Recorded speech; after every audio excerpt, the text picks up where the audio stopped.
Pilipinas, magandang araw po sa inyo. Ka-Coffee Luzon, Visayas at Mindanao, sa mga ka-coffee natin abroad, magandang araw po sa inyo. Nakita nyo na itong batang ito? Minor de edad, allegedly, binastos, minolestya, ginahasa ng isang kagawad. Tapos, yung mga Duterte jokes, okay lang sa inyo na manggahasa. Seryoso ba kayo? Mga Duterte minions itong gumagawa ng kabastusan. Buti na lang nag-viral ito. Kasi maraming nagising sa katotohanan, lalo na po sa mga liblib na probinsya. Marami pa rin pong naiwan itong mga kagaya ni Duterte. Mga manyakul. Parang style nila Bong Suntay ito Mga bastos. Itong bata na ito nag-trending dahil nag-walkout po siya sa kanyang graduation. At nakarating po yan mismo sa presidente. Mismo ng ating presidente, umaksyon siya dyan. At nangako ang ating presidente. At kapag pinangako ng presidente, siguradong tutuparin niya yan. Gagawin niya yan. Gagampanan niya yung kanyang pangako na yan. Matindi po ang sinapit itong bata na ito. Kung narinig nyo na yan o kung nabasa nyo na,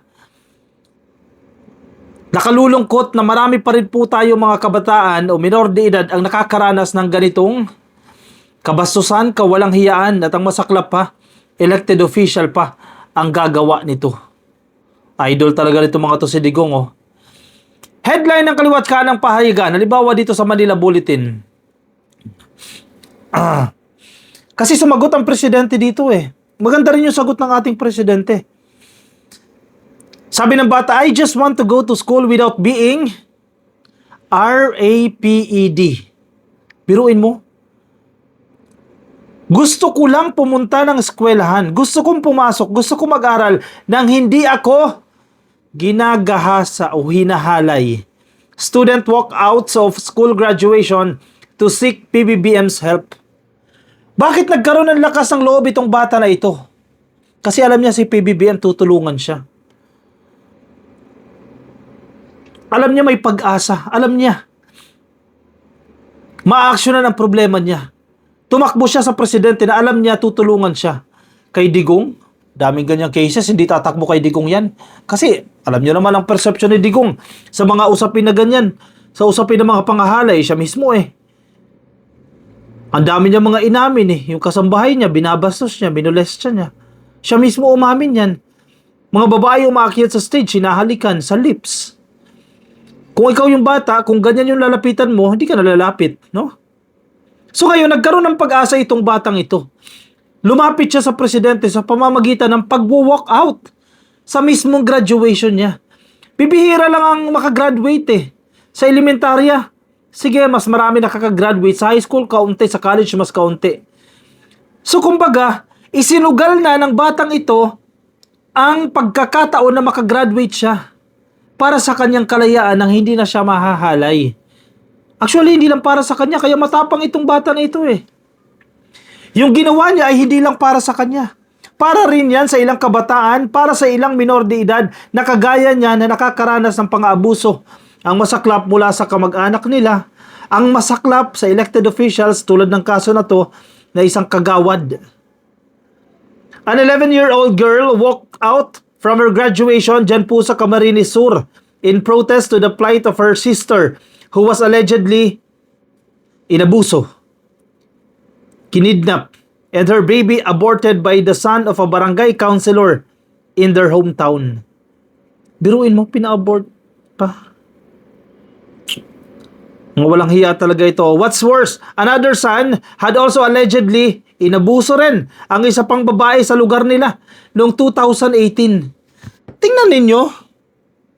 Hindi ko sinasabing mas maganda itong administrasyon. Totoo naman, mas maganda, no? Pero sa usapin na ito, 2018 pa ito. Halimbawa itong kaso na to. 2018. Sinong presidente niyan? Si Digong.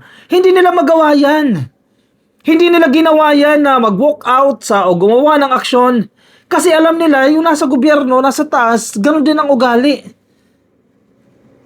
So ito yung chance nila. Ito yung final chance nila na nandiyan si Presidente, humingi sila ng tulong. Biruin mo, tiniis nila ito ha. 2018, may ganyang kaso na.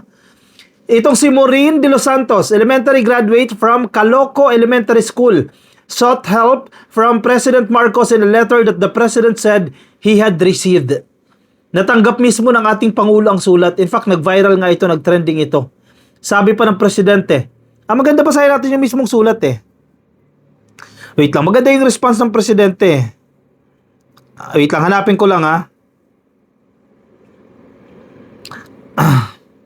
At least kahit pa paano sabihin nila, kailangan pa mag-viral para aksyonan yan. Yun nga kailangan pang mag-viral. Kasi, hinayaan natin yung ganyang kultura. Panahon pa ni Digong 2018.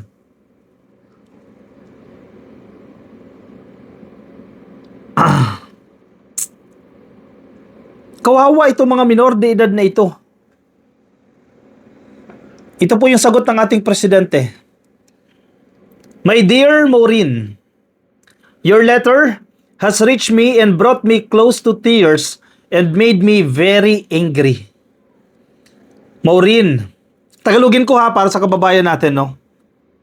Nakarating sa akin ang sulat mo at pinaiyak ako nito at ginalit. Sino ba naman ang hindi magagalit? Minor de edad, gusto lang mag-aral, gagahasain.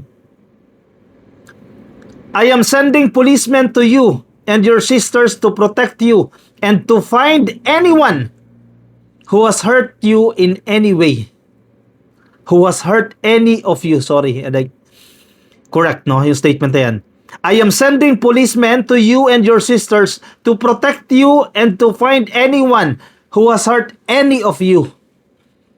Direktahan ha, nagpadala na ako ng pulis dyan, agad-agad. Nagpadala na ako ng pulis dyan para protektahan ka. Itong proteksyon na to, hindi nabigay ng kahit na sino. Sa mga batang ito, si Presidente ang nagbigay ng proteksyon na ito. Kung 2018, nangyari yung ibang krimen dyan, hindi nila nagawa yan na manawagan kay Duterte. Ngayon lang nagawa nila yan kasi tiwala sila na aksyonan sila ng Presidente. Nagpadala ako ng pulis dyan para protektahan ka ang iyong kapatid at hanapin ang kung sino man ang nanakit sa iyo, nang halay sa iyo, nang abuso sa iyo, lahat-lahat na. I will make sure that you will be able to continue reading and studying as much as you want. Kasi ang sinasabi ng bata, gusto ko lang naman magbasa, gusto ko lang naman mag-aral nang hindi ako hinahalay. Napakasakit ng statement na yan. Ito ang commitment ng Presidente. Titiyakin ko na maipagpapatuloy mo ang iyong pagbabasa at ang iyong pag-aaral hanggang sa gusto mo. That's the assurance. Yan ang hinihingi nating assurance. You are a very brave, intelligent, and very kind girl, and I will make sure to help you and your sisters in any way you need. P.S. If there is anything else that you need, just get in touch with us and we will help. BBM. Yung kwento ni Maureen at ang sagot ng Presidente ay hindi lang intended para kay Maureen. Sagot din yan sa ibang mga bata, ibang minor de edad na nakakaranas ng pang-aabuso. Tingin ninyo ganyan kahina ang Presidente, si Maureen lang ang tutulungan niya? Nabigyan ng highlight lang yan. Pero malamang sa malamang, nag-instruct na yan. Noon pa. Paigtingin ninyo yung inyong monitoring. Paigtingin ninyo yung pagbabantay sa mga kabataan. Diba? Actually, malaki ang papel ng DSWD dito eh. Malaki ang papel ng mga eskwelahan na ito. Kasi bakit kailangan tumagal ng ganitong sitwasyon na hindi nabibigyan ng pansin? Natatakot sila eh. Kasi mismong pagsusumbungan nila, ganun yung ugali. Diba?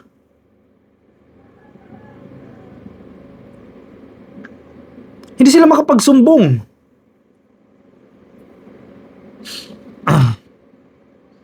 Magsusumbong ka pa kay Duterte. Ginahasa po ako, hinalay po ako. Yung pagsusumbungan mo.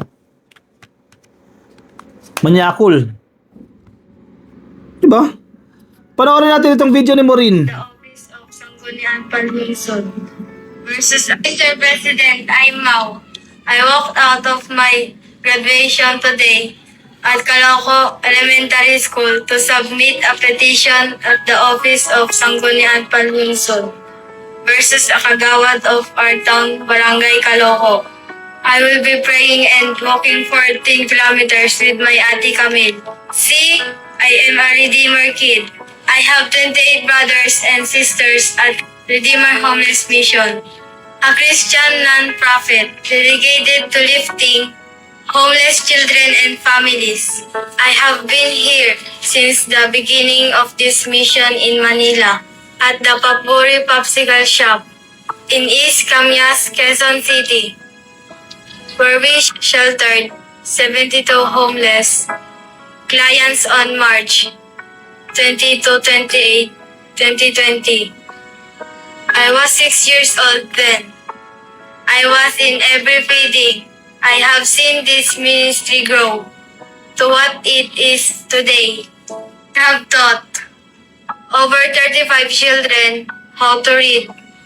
We have feed, clothe, and bring people to the hospital when they are sick. We raise money to make sure the kids have milk and diaper. And we help kids get their birth certificates. We've done 43 of them already. We also raise money and help families build homes, replace roofing and walls after a storm. There are 4 mothers here, including mine, Mama Michelle. They have helped us cook laundry, do our homework, and we have created our own version of the Lord's family, lifting each other up in seasons of life. In the last year, Okay, medyo mahaba pa ito.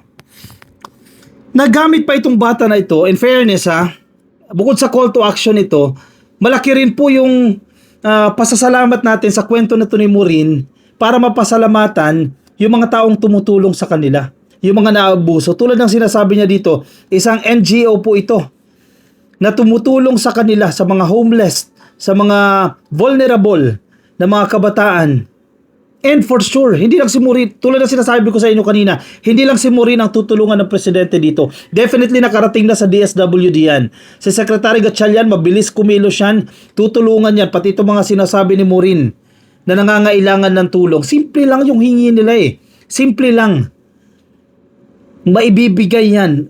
Bariya, kumbaga sa kasabihang kalye, no? Bariya lang yang hinihingi nila. Napakasimple lang yan. At maibibigay sa kanila yan. At pasalamat tayo kay Maureen, naglakas ng loob siya para makapanawagan sa presidente. Nagtiwala siya sa presidente na tutulungan siya. At ang kanyang pamilya, at ang community, yung foundation na sinasabi niya, na nangangailangan po ng tulong.